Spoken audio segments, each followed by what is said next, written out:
Assalamu alaikum. In previous part we have started to discuss the reactions of blood vessels in acute inflammation.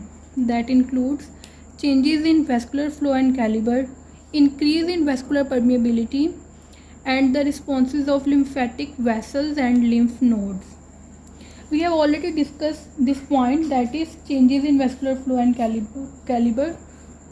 Let's see what are the mechanisms that can cause an increase in vascular permeability.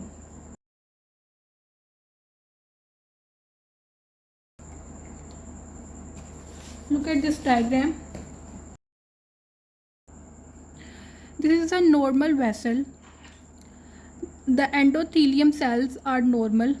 See, there is no apparent spaces between endothelial cells, which means there is no opening of interendothelial spaces.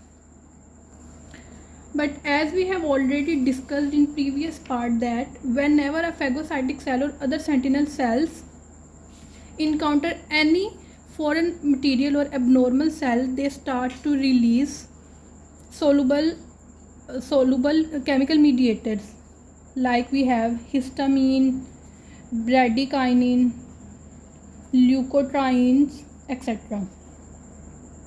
So these chemical mediators, they will act on the endothelial cells, and because of their action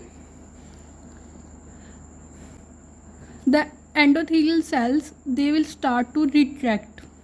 Look at this diagram. There is a space because of the retraction of endothelial cells. See, their cells are retracted. Because of the retraction of endothelial cells, an opening has been formed, opening of interendothelial spaces. So our first mechanism is retraction of endothelial cells.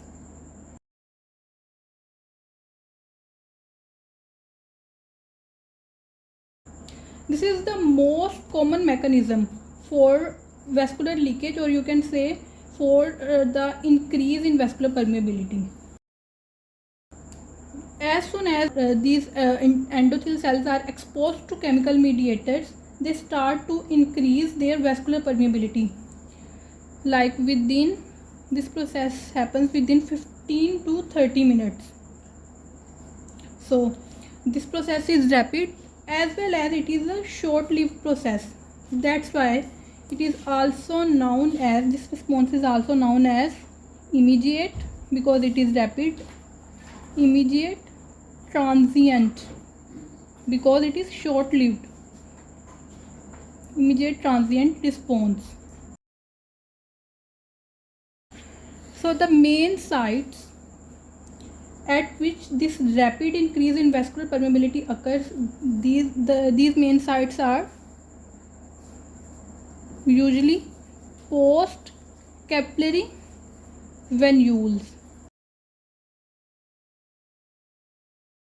Let's see the second mechanism.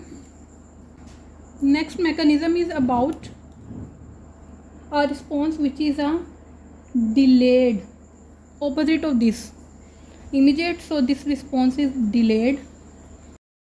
It is transient, so it is delayed, prolonged.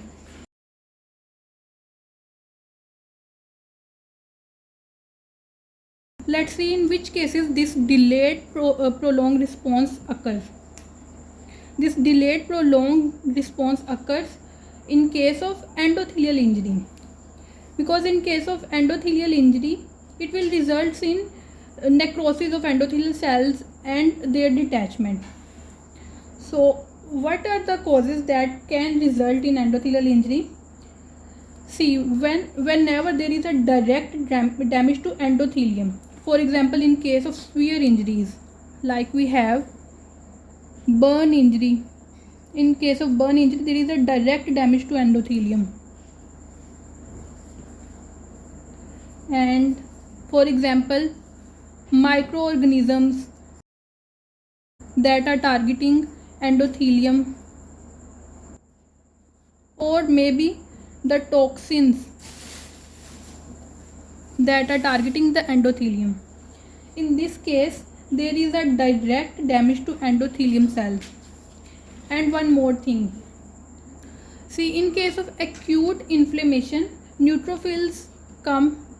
They will come to fight against the microbes or any abnormal material.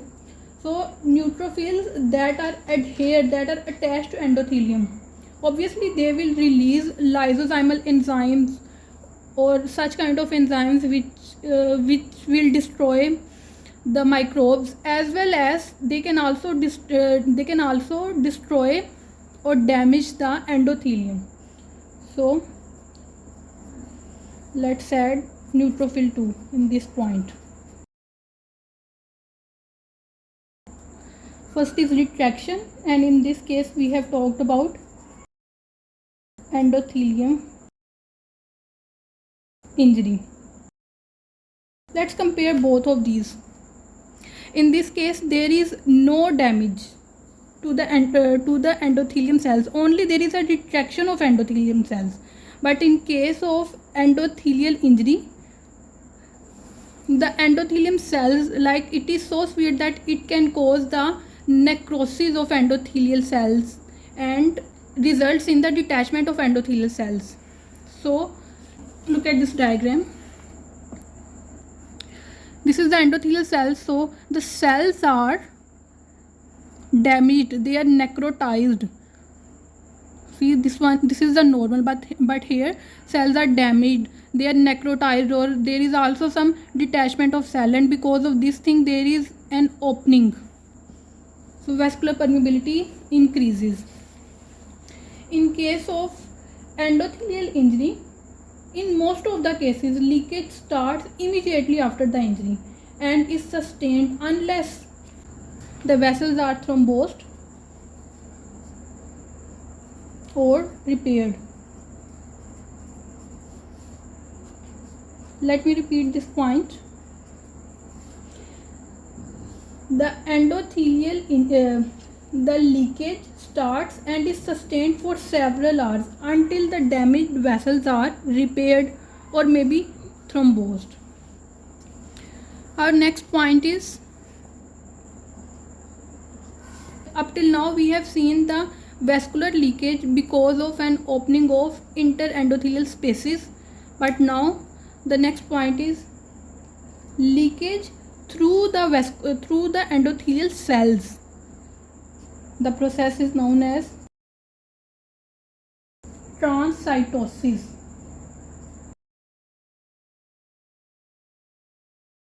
In this process, in response to certain factors, like we have vegetative endothelial growth factor, VEGF, this vegetative endothelial growth factor will cause intracellular channels to open. Intracellular channels that open in response to certain factors like VEGF. So because of opening of these intracellular channels, proteins and fluids, they will start to leak out of the cell, through the cell. So in this way vascular permeability increases. Let's talk about our next point, which is responses of lymphatic vessels and lymph nodes. How these lymphatic systems responds in case of inflammation. We know that we have a system of lymphatics and lymph nodes that filters the extravascular fluid. They drains the small amount of extra fluid that comes out of capillaries under normal circumstances. But as we know, in case of inflammation, edema occurs, whereas there is more fluid in case of inflammation. So lymphatic flow is increased to help drain that more fluid back into the vessels. Along with the fluid, phagocytic cells, let's say leukocytes, and some cellular debris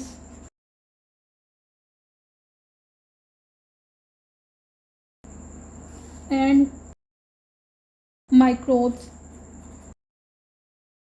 Somehow they will also find their way into the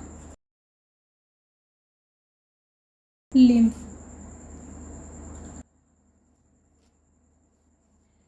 So it means there is an increased load on the lymphatic vessels to handle. To cope up with this increased load, lymphatic vessels have to proliferate. So lymphatic vessels proliferate during inflammation. It means lymphatics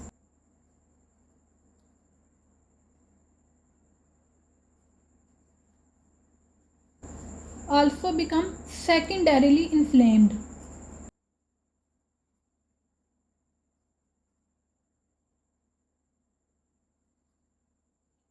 And for this we use the term lymphangitis.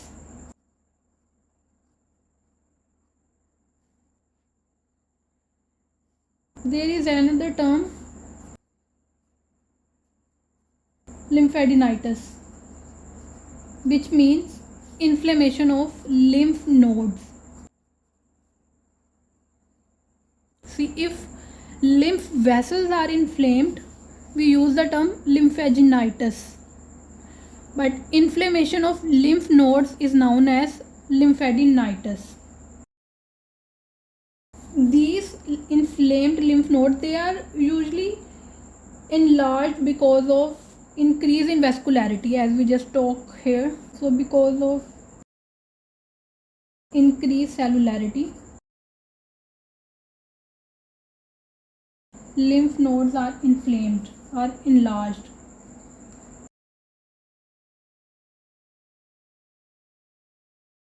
Presence of red striking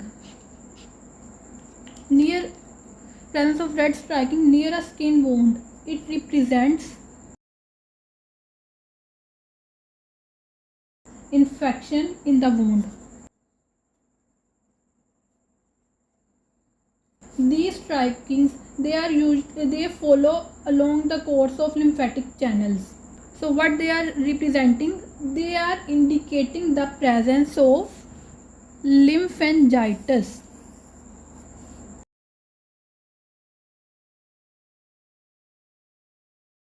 If this lymphangitis, or you can say striking, this red striking along the lymphatic channels is present along with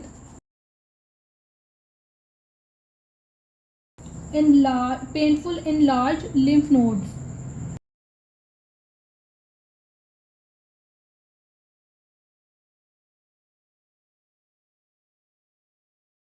So we use a term for this painful enlarged lymph node is lymphadenitis.